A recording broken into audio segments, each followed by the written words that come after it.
For decades, Utah teenagers were told never to go down this road at night. They called it Hobbitville, a hidden community in the middle of Salt Lake City where rumors claimed tiny people lived in miniature houses and chased outsiders away.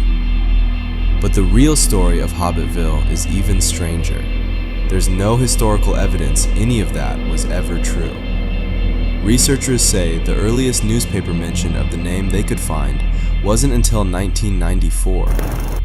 The real story starts in 1931, when Dr. George Allen and his wife Ruth bought 7 acres along Emigration Creek.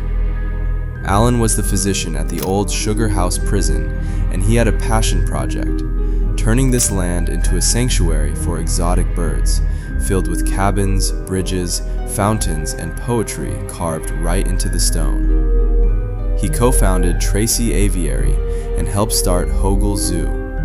At one point, hundreds of birds lived on the property. Some of the cottages weren't even built there. They were moved in, piece by piece, from old mining towns and downtown Salt Lake. And because Allen worked at the prison next door, escaped inmates occasionally ran here to hide, only to get caught by Ruth. The Little People legend wasn't entirely made up out of nowhere either.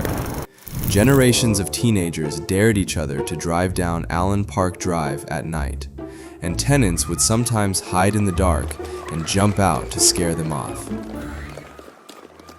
By the time George died in 1961, the property had grown to 30 rental units. Ruth kept running it for decades, until her own death in 1985. After that, the buildings fell into disrepair, and developers began circling. In 2020, Salt Lake City stepped in and bought the whole property for $7.5 million, preserving it as a public park instead.